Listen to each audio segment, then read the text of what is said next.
know what the new CBA looks like. They've got what they consider to have their own big three, right? Breanna Stewart, Sabrina Ionescu, Jonquel Jones. I'm a big Jonquel Jones fan. But all three of these players are going to get, I mean, there's already word out there that Breanna Stewart is getting a Supermax deal. But you would assume that Sabrina and Jonquel will get a deal pretty close to a Supermax, at least Sabrina. The New York Liberty just won a championship. Breanna Stewart, Sabrina Ionescu, and Jonquel Jones finally got their ring.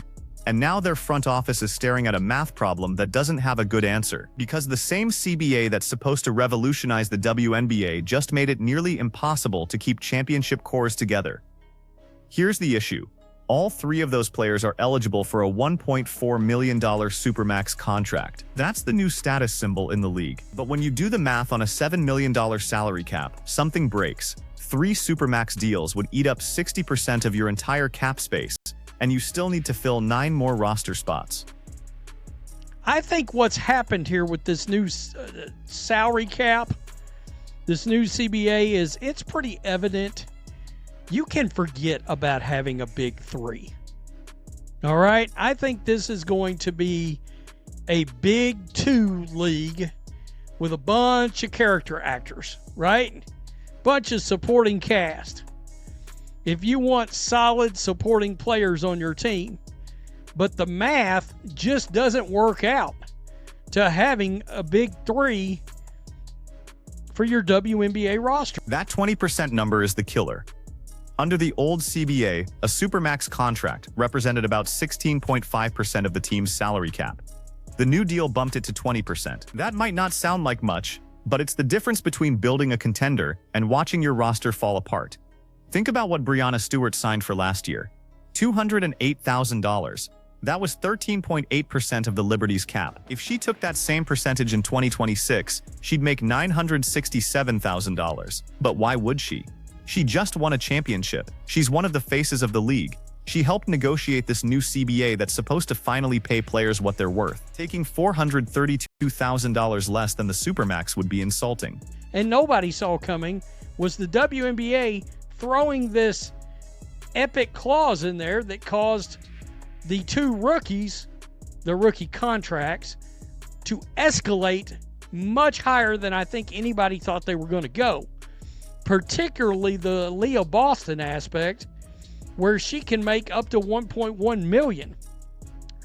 So let's take a look at this. Despite the looming uncertainty regarding a new collective bargaining agreement, Liberty General Manager Jonathan Kolb... And it's not just Stewart. You can make the exact same argument for Ionescu and Jones. They're all million-dollar players. They all deserve to be paid like stars. But if all 3 of them make $1 million, that's 42.9% of the Liberty's salary cap before you've signed a single role player. The article lays out a scenario where the starting 5 takes up 55 to 60% of the cap. That could work if Leonie Fibish is still on her rookie deal and they can find bargains for the other spots. But here's what nobody's saying out loud. This isn't sustainable. One of those 3 stars is going to have to take significantly less money, or someone's leaving. There will undoubtedly be a middle-class squeeze, and teams wanting to sign multiple stars will have to get creative in how they distribute their millions. A way to also make this work is by signing the trio to extended deals, giving them long-term security, and multiple sources have indicated that top free agents are seeking multi-year deals. The salary cap is $7 million, up from $1.5 million last year. Meanwhile, the Supermax is a 20% cap hit. Man, that cap hit is rough. This is about to become a league-wide crisis, and the Indiana Fever are walking straight into the same buzzsaw.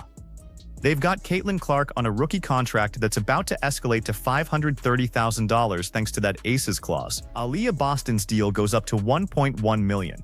Those 2 players alone represent 23% of the salary cap. Now add Kelsey Mitchell. She's a free agent right now, and the Fever thought they were going to re-sign her. But that was before the CBA details came out, before they realized how expensive Boston's contract was going to get, before they understood that the middle class of this league is about to get squeezed out of existence. NBA Will that be the case in the WNBA, or will being able to call yourself a $1 million player be enough? Stewart signed last year for $208,000, which was roughly 13.8% of the team's salary cap. If she were to take the same cap hit in 2026, it would be roughly $967,951. She's not signing for that. She's not going to sign for that. In 2025, she signed for $40,000 less than the 2025. Let's talk about what Kelsey Mitchell is actually worth on the open market. Some people are saying she'll get the league average. That's delusional. This is a player who can give you 20 points a night without needing plays called for her. She's instant offense with no drama attached, and there are expansion teams coming who desperately need exactly that. She's going to get $700,000 to $800,000 from somebody, maybe more. And when you add that to Clark in Boston, you're already at $3.1 million for 3 players. That's 44% of your cap. You haven't signed Lexi Hall yet. You haven't replaced Nalissa Smith. You haven't filled out the rest of your roster with players who can actually compete for a championship. I got to tell you, this is about to be an issue league-wide. It's about to be an issue league-wide. And the problem that I think makes the Fever's case kind of evens it out on how squirrely this is going to get. You've got Lexi and Sophie, right? And both players, I believe, are going to command more than I've seen people out there, well, Lexi's going to get the league average. No, she's not. She's not going to sign for the league average. The math gets worse when you look at the supporting cast. Lexi Hall isn't taking the league average either. She's a 3-and-D wing who shot 44% from 3 last season while playing elite perimeter defense. In the NBA, that player gets paid. In the WNBA's new economy, she's going to command $700,000 to $800,000 too. And what about Katie Lou Samuelson?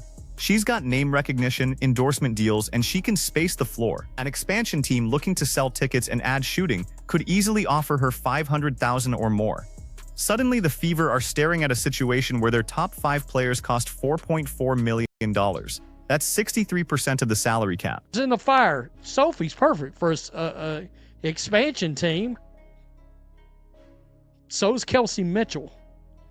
You want to immediately bring instant offense to a expansion squad? If you're the Chicago Sky, you've been missing instant offense ever since Kennedy Carter walked. Kelsey Mitchell sitting right there without all the drama. Just pointing that out. But, man, this is going to be the main story for the Fever is how do you do this? Because your starting 5, let me just do some quick math. Let me do some quick. Here's what this really means. The WNBA just became a Big 2 league. You can afford 2 stars and a bunch of role players. You cannot afford 3 max-level players and still field a competitive roster. The math simply doesn't work, and that's going to force some brutal decisions. Do the Liberty let Jonquel Jones walk even though she just won Finals MVP? Does Indiana choose between Mitchell and their supporting cast? Do teams start trading stars before they hit free agency just to get something back? The irony is that this CBA was supposed to fix everything. Players are finally getting paid real money. The minimum salary jumped from $64,000 to $98,000. The Supermax went from $241,000 to $1.4 million. Those are life-changing increases, but the salary cap only went from $1.5 million to $7 million. It didn't scale proportionally with the top contracts. Let's just say 0.7. 5 players takes up $4.43 million of your salary cap. Yikes. So, just think about that. Tell me what you think. Peace. I'm out. So what happens next? The Indiana Fever are the test case. They're facing this crisis right now, not next year. Kelsey Mitchell is a free agent.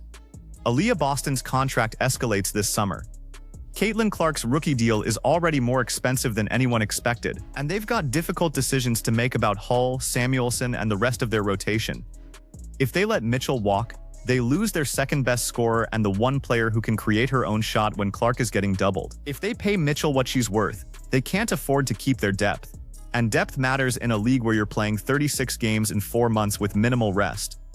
The Chicago Sky should be paying attention. They've been missing instant offense ever since Chennedy Carter's drama became too much to handle. Kelsey Mitchell solves that problem immediately. She gives you 20 points with no baggage, no controversy, no headaches. Just professional basketball from a player who's been doing it at a high level for years. Expansion teams should be even more interested. Golden State and Toronto are coming in 2026. They need stars, they need ticket sellers, they need players with name recognition who can build a fan base from scratch. Katie Lou Samuelson fits that profile perfectly. So does Mitchell. Both of them are going to get offers that Indiana might not be able to match. And that brings us back to the Liberty. Jonathan Kolb said last September that he had the utmost confidence all 3 stars would return. That was before the CBA details came out. Now he's looking at a situation where signing even 1 Supermax contract is going to be difficult. Signing 2 is going to require creative accounting. Signing 3 is functionally impossible unless everyone takes a discount. Will they take discounts? Breanna Stewart spent years negotiating this CBA. She fought for players to get paid. She's not taking a 30% haircut now that the money's finally there. Sabrina Ionescu is one of the most marketable players in the league. She's got endorsement deals and a signature shoe. She's not settling for less than $1 million. Jonquel Jones just won Finals MVP at age 30. This might be her last chance to get a big contract. She's not leaving money on the table either. So someone's walking. Maybe it's Jones since she's the oldest. Maybe it's whoever gets the best offer from an expansion team. But the Liberty are not bringing back all 3 stars at full value. It's not happening. The math doesn't work, and this is going to be the story of the next 3 years in the WNBA. Championship teams breaking up because they can't afford to keep their cores together. Star players leaving for expansion teams that can offer them the supermax and a bigger role. Front offices getting creative with contract structures, trying to spread money across multiple years to make the cap hits more manageable. The middle class is going to disappear. You're either a star making $1 million plus or you're a role player making $200,000 to $300,000. The players who were making $400,000 to $500,000 under the old system are going to get squeezed out. Teams won't be able to afford them. They'll fill those roster spots with cheaper options and hope their 2 stars can carry the load. Is that good for the league? Probably not. Depth matters. Role players matter. You can't win a championship with 2 stars and a bunch of minimum salary players. But that's the reality of a hard cap system where the Supermax takes up 20% of your total space. The Fever are about to make the first major decision of this new era. Do they pay Kelsey Mitchell and sacrifice their depth? Do they let her walk and hope Caitlin Clark can carry more of the offensive load? Do they try to trade her for assets before she leaves in free agency? Whatever they decide, it's going to set the template for how other teams handle this same problem. Because make no mistake, every contender is going to face this eventually. The Liberty are facing it now. The Aces will face it when Asia Wilson and Kelsey Plum need new deals. The Lynx will face it with Nafisa Collier and whoever they pair with her. The Sun will face it with Alyssa Thomas and Dewana Bonner aging out. This is the new reality of the WNBA. Better pay for the stars, a higher floor for everyone, but a cap structure that makes it nearly impossible to keep championship cores together for more than a year or 2. Teams are going to have to choose between paying their stars what they're worth and building a deep enough roster to actually compete. So here's the question. Is Kelsey Mitchell worth sacrificing Indiana's depth? Is keeping Jonquel Jones worth letting the Liberty's bench fall apart?